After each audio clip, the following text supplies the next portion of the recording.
This is Thank You Mama, weekly lessons from mothers all around the world.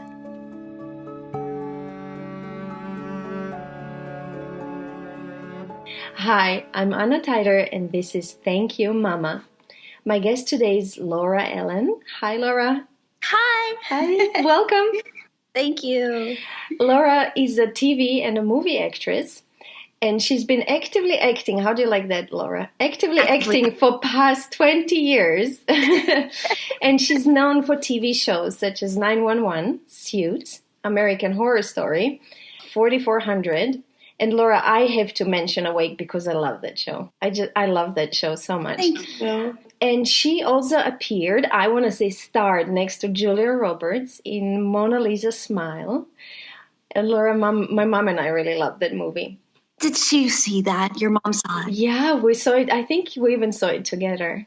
Wow. You know, it's so interesting that the movie is thematically connected to the podcast. It's about women shaping new generations of women. So Julia Roberts was a professor at Wellesley, where you studied. Yes, I was an actual student at Wellesley College, and so auditioning for this was pretty fantastic because, you know, I got the script and it's a Wellesley College 1950s film, and it was directed by Mike Newell, who at that point had done 4 Weddings and a Funeral and one of the Harry Potters. And so I got to go into the interview, and really I think he was looking for some authenticity in a girl. So I was sort of the ambassador actress, but real life person who had experienced Wellesley College, of course, in the 90s. What is shown in the movie isn't necessarily what Wellesley was. I mean, it was really portrayed as like a finishing school in the movie, like learning Miss Manners kind of thing, Emily Post. But I think Wellesley in the 50s was probably more progressive than the movie made out. Wellesley is famous especially for alums like Madeleine Albright and Cokie Roberts and Diane Sawyer, and then, of course, Hillary Clinton. And Laura, do I remember this correctly? Is your character the only one who does not get emancipated and gets married? Or who was that? That's right. You never see, my character's name was Susan Delacourt, and you never see her married off to a Harvard man. I mean, that was what happened to the characters of it was Julia Stiles, Kirsten Dunst, Ginnifer Goodwin. They all got married to Harvard men. They all got married to Harvard men, and it was like the movie wanted to sort of set Wellesley as being, you go to Wellesley for an MRS degree, you know, a Mrs. degree.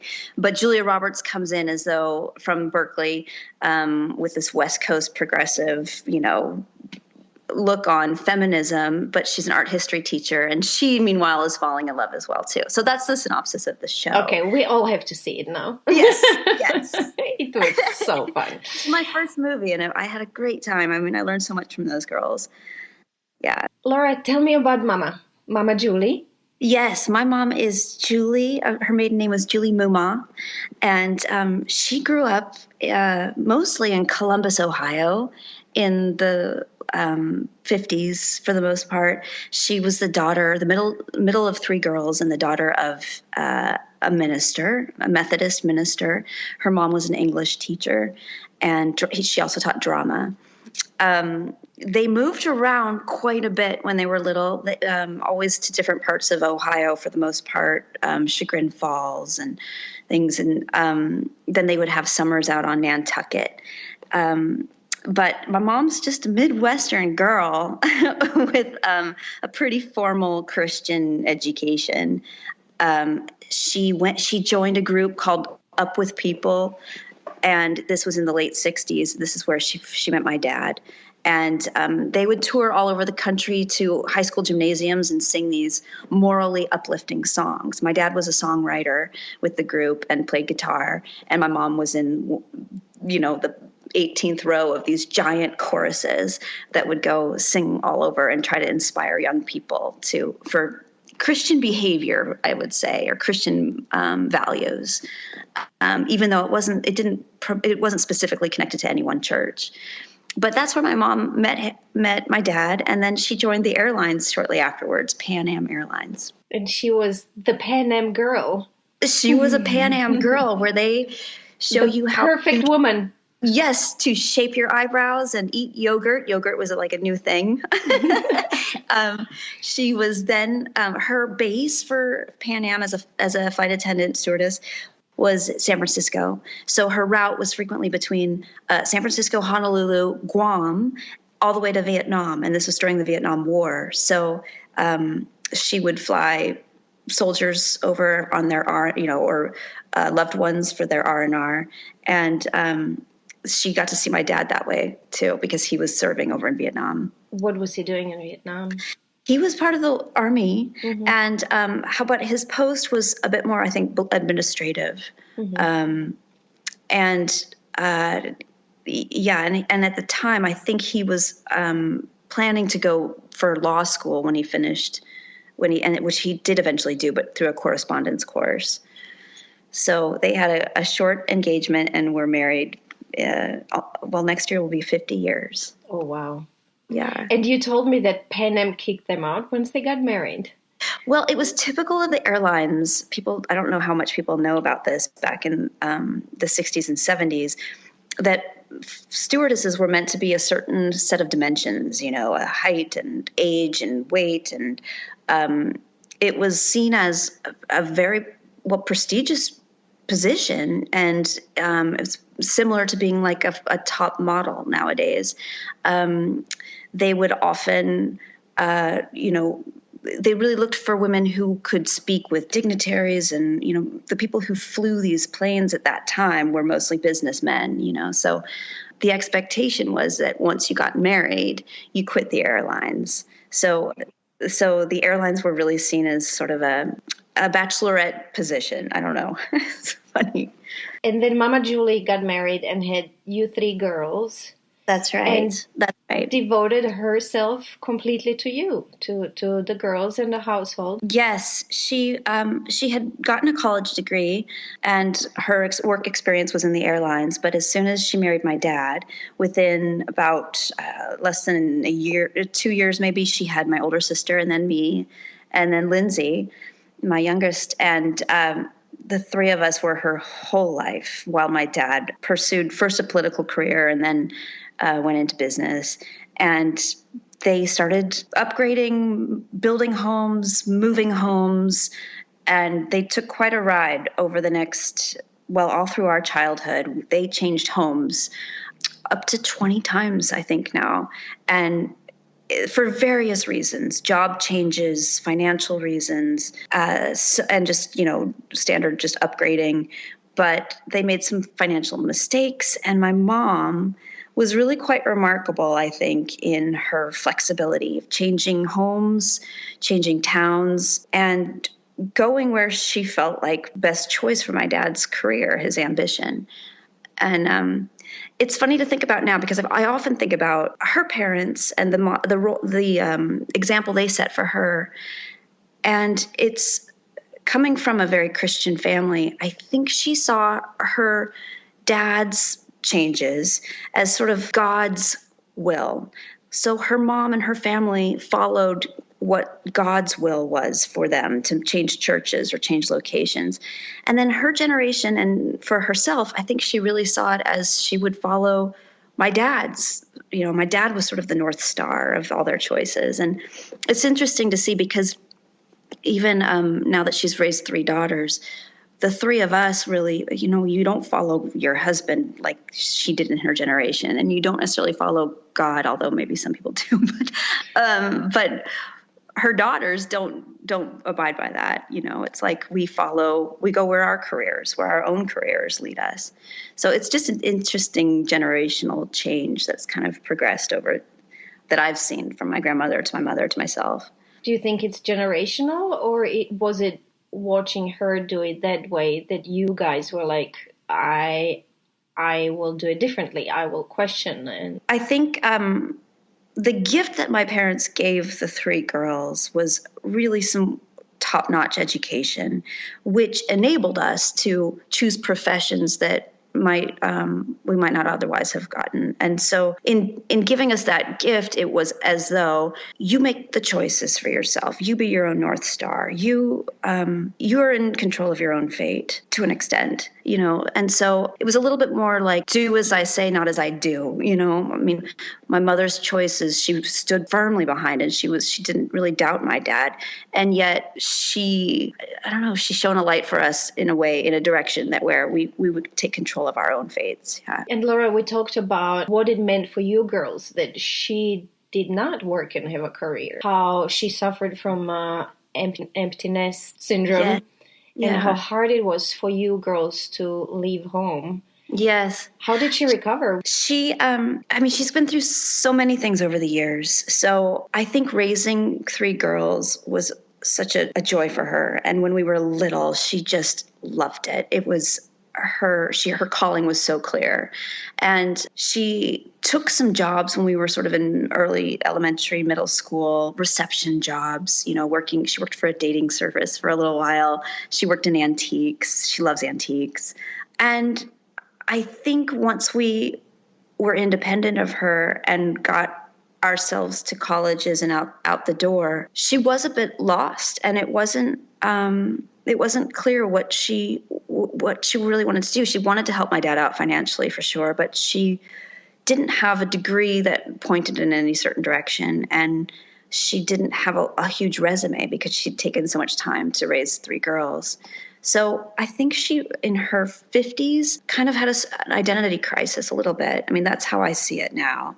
I don't know that she would call it that, but she became a master gardener. She finally took it upon herself to get a certificate, go through a certificate program, and she became a master gardener. And since then, I think, it didn't make her a tremendous amount of money, but she had a new skill and she finally was pursuing a passion for herself, having seen her daughters choose for themselves. I think she finally got around to figuring out what it was that was going to make her happy. That's fantastic. That's a beautiful, beautiful story. It is connected to her faith too, because I think she's a nurturer and she loves to see things flourish and grow, and it's connected to God for her, So, yeah, I'm grateful that she found this later in life.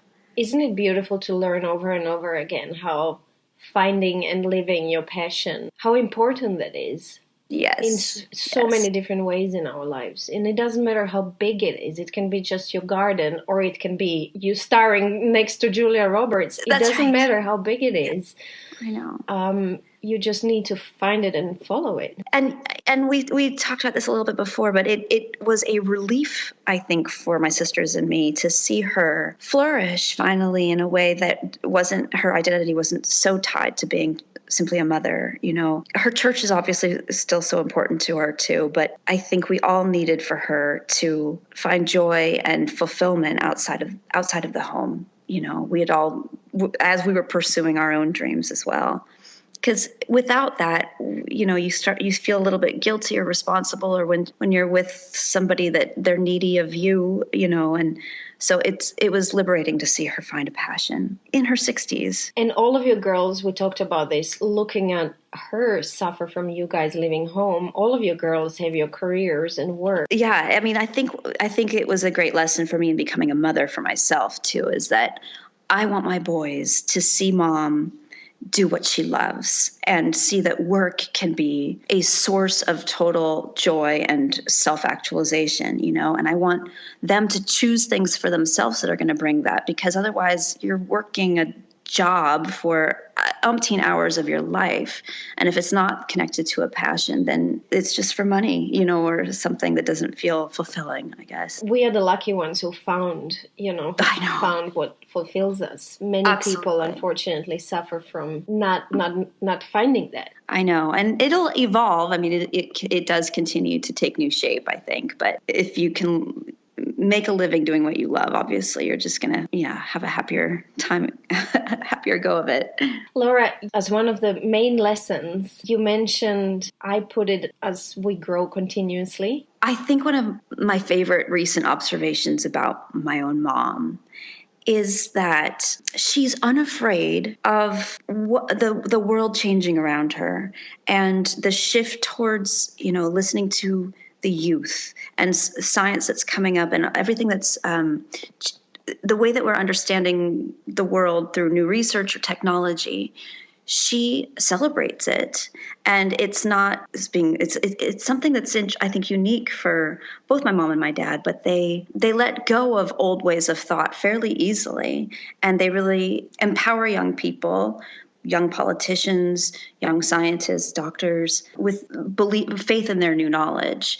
And I think I started noticing this as I became a mother because you get these books and your baby is now the size of a walnut, and now your baby's and she couldn't believe what we knew and what we were capable of knowing. Your baby's growing fingernails this week. And she loved it, and she just ate it up, and she thought, and she started expressing to me, it's fascinating what you are capable of knowing at this age, now as new moms or on the internet or whatever. And so it expands her world rather than threatens her world.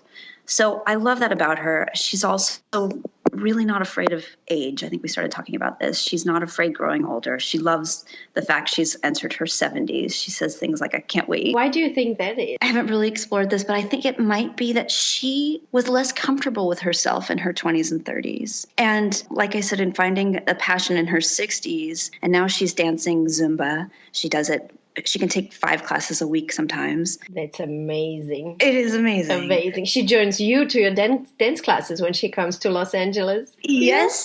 I take her dancing. I want to take a class with you and Mama Julie. But in just opening her mind, she sees the benefits of it.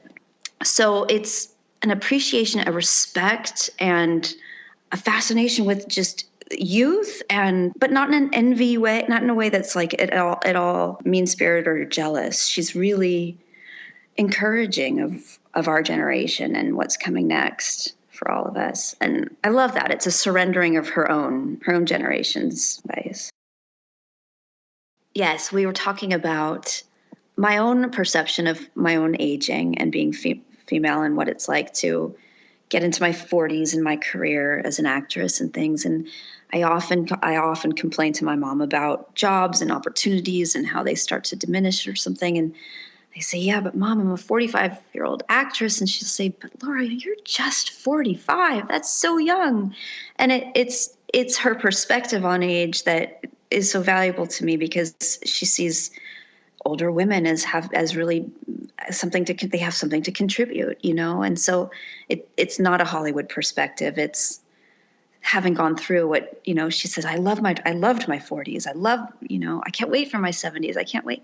And so it gets me excited that I have some birthdays ahead that might be hard, but she celebrates what we get to evolve into. And I've seen it firsthand with her. I told you how when we realized we are facing the last days and my mom didn't want to talk about what was going on, she one day sat me down and said, I want to talk to you about this and I want you to promise me something. And I thought, oh, now it's coming, the big conversation about what's coming. And she said, please promise to me you will enjoy your youth. And that was basically one of her last messages to me. Wow. And I was so shocked because I expected something way deeper and bigger. And I was a little disappointed. Yes.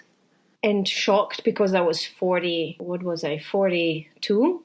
I definitely did not feel like a young person, but I keep on going back to that. Whenever I look at my wrinkles or I feel old, I think about that and think about how one day we'll be 80 something and 42 is young. It's so young. It really put things in perspective.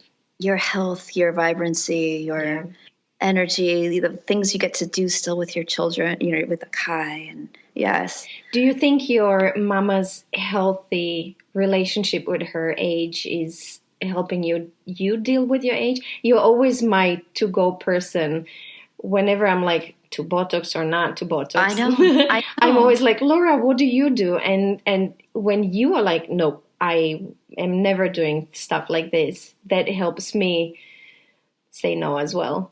Yeah, I mean, I love good lighting. As Bruce would say, I like, a nice dimmer switch is nice, but it's not fair because my mom has no wrinkles. I don't know what's wrong. She just doesn't have wrinkles. So She didn't grow up in Southern California. She has did lived not.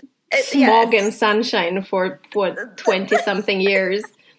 She's in the Pacific Northwest, and there's just cloud cover. So I think I have far more crow's feet and all of it, forehead, but I won't do it. And I think I made a promise to my sisters about plastic surgery and Botox and all the pressures that Southern California are going to put on me. And I won't do it. And maybe it's reinforced by the fact I'm an actress, because it can look so awful on camera. It's my friends who are not actors who are doing far more work than I would have expected, but I think, she's got a graceful way of surrendering her youth, and she's gorgeous. I mean, I really find my mom beautiful. She's taking on that translucent quality of an older woman and, in her 70s. And the other thing about her is she always had, I will say it's changing, but she always had perfect posture, just a very straight back and high and great broad shoulders and a long neck. And I think she would sometimes be quiet, but carry herself with that respect. It's interesting you mentioned that, because aging beautifully is so much more than 3 or 4 or 5 wrinkles. It's things like posture, and it sounds kitschy, but are we happy or not? Do you shine or not? Yes, and not exactly. If you have 5 wrinkles on your forehead or not. Yes, yeah. My mom was in her 60s. She was telling me how she's never been happy. She just loved it so much. Yes. And she was talking about this in her interviews, and she would tell me repeatedly that she's never been happier in her life. And I remember telling me how the pressure is gone. The pressure to prove yourself, to be sexy, to be this, to be that. The pressure is gone. And I think you just learn how to appreciate every single moment, maybe at that age. She loved it. I think my mother never had a real deep vanity. So I think letting go of her 20s and 30s she didn't cling to a notion of herself as a certain beauty or type. She didn't identify that way. And so maybe that's partly why it was easier for her as she got older to embrace all these other qualities that she was developing, rather than mourning the loss of, this youthful vibrancy. Instead, she was digging deeper with her faith, for sure, learning a new skill, and watching her daughters grow too. And I think some moms can be jealous of daughters. I mean, I think we all know that. And I never once felt that from her, even though I went into a career that can be considered glamorous or something. It was never a threat to her. But you mentioned in our conversation earlier that that's one other big lesson from her generally is this just love for other women. Yes. She always, when I was younger, would say, oh, I really admire her. If it's a beauty thing or a manner that this woman had or something, she's modest. My mother's very modest, but she always would notice and admire and express to us something she found, a quality about a woman that she found noticeable. And I think I like that a lot. And I think I'm actually trying to get my boys to notice things about girls in their class. Like I'll say to them, who's the girl in your class that you look up to or something? I think it's just empowering to notice qualities about girls and women young so that we carry that habit on to our adulthood. But it's also important for us women to get rid of jealousy and envy. And it's hard. It was beautiful when you talked about your mom, how she was never jealous or envious and never put any woman down, or she would just express appreciation for other, which is beautiful. It's too easy to... I know. It also felt, too, like she wasn't seeing women through the lens of the eyes of men. Do you know what I mean? It was never, I didn't feel like she wouldn't notice necessarily a particularly sexy woman. She would find other things, poise and restraint and other qualities that are very feminine, and she'd notice those. And so, yeah, her values were tied up in what she was noticing. Laura, we were talking about how strong she always was, and through all the changes and moves and 3 children, and how she never questioned anything. She was really a rock of the family. But then you said you've also never seen her cry. I want to talk about that. Isn't that fascinating? Because, Kai, actually, I think on the day we talked about this, Kai told me that he's never seen his dad cry. He says, my dad, Nick, never cried. And now I'm switching to men. But it was interesting for me to be like, immediately be like, no, dad cries. Yes. But it was important to me. We are very much aware that we shouldn't raise our boys with this male stereotype of men not showing emotions and men not crying. Right. Sure. What happens when a mama doesn't cry? That's right. Isn't that interesting? Because of all the changes my parents went through, and I should say too, both of them were raised in families that lived sort of a gypsy lifestyle. My dad's family they were missionaries. My mom was, they call it not missionary brats, but something similar, changing churches, changing towns. So she grew up in that fashion, so that when my dad's work and choices forced them to move so many times, she wasn't attached. She wasn't overly attached in a way that really made her angry or put her foot down or resist my dad or doubt my dad. Instead, it was sort of a challenge for her to make a new home, to pave a path so that her girls, could make friends and scout out the school systems and all of this. So she smoothed it over. I mean, I think women are so good at this in so many ways, but she made it so we didn't feel lost. I mean, she guided us. In doing so, I think, what I love too is that she let go of a lot of materialism. Every move, it was like letting go of shedding things, so that now my parents, having gone through 20 moves or whatever, they only live amongst their favorite things. So she would pare down. We lived a fairly modest life, and she didn't feel totally shaken when she had to change communities.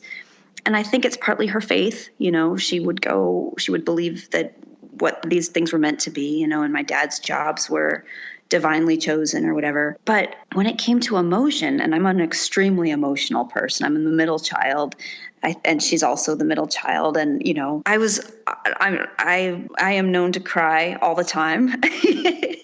And she didn't. And I think I saw her once or twice growing up well up with tears, and it was the loss of our first dog, or talking about something that was really meaningful for her and touched her heart. You would often see her well up, but she never sobbed in a way that I sob all the time. She didn't do that, and it made. I don't know how does that affect a child? I guess I think if you see a parent cry all the time, maybe it creates anxiety or worry. So maybe she did it as out of protection for us, that we wouldn't worry because we had our own concerns with all the changes all the time. So I don't know. Maybe it's that motherly thing. Like, I don't love to fly, but when I have my children with me on the airplane, the fear goes away because I'm protective, and maybe that's the essence of what my mom felt raising us in all these changes, was she wasn't going to show weakness, because even though I don't think she would think that emotion is weakness, but she wasn't going to crack under the pressure and show us that she was afraid or worried or sad or anything, because she had so much to do to help us on our way, So it was probably more of a selfless act not to show emotion. But do you think that helps you show emotion? I feel ashamed of my emotions sometimes. I do. I feel ashamed because I wear it so close to the skin with my boys, to the point where I think they also want to protect me, or take care of me, which, she was very maternal in that she was the caregiver. She didn't need us to parent, she didn't need us to take care of her. She wanted to be the one nurturing. In my own adult life, I I don't know that I feel, did she not allow me to? No, I have a full range. She didn't repress my own emotion in any way, but she's very level-headed and very even, and I really appreciate that. And I didn't appreciate it as we were going through it. But now I look back and she really was steady, just a rock through our whole lives. In my last interview, we just talked about how we learn how to appreciate our moms as we all age, how easy it is to be critical of our moms when we are younger. But then as you go along, you start appreciating them more and more and saying, thank you, Mama. Isn't it amazing? And that we get to still, well, in my case too, it's like she's here still and I can appreciate her for these coming years. I can't wait to see her into her 80s and hopefully 90s and beyond. I mean, and because there's so many things I still want to thank her for, or that I haven't yet said thank you for. Please do. So I know. Thank you. Well, this is such an opportunity to remember and to identify those things. Thank you, Anna. Laura, thank you. Thank you for the conversation. Yes, and I love that you know my mom and that I knew your mom. I think that's so nice for our friendship because I see where you came from. It is. And she's with you. She is. She is. She's always with me. I know. Laura, thank you. Thank you for being my guest today and sharing Mama Julie's wisdom with us. Thank you, Anna. Moms are special. They are. Thank you, moms. Yes. My guest today was Laura Ellen from Los Angeles. From Laura's Mama Julie, we learned why our careers are important, about the courage to age naturally, the respect for other women, and how to embrace change. If you have a mama you'd like to share, you could get in touch with me at info@thankyouMama.net. You can also find me on Instagram, Facebook, and Twitter under Anna Teider, that's Tajder. This was Thank You Mama. Come back next week, subscribe, and tell your friends.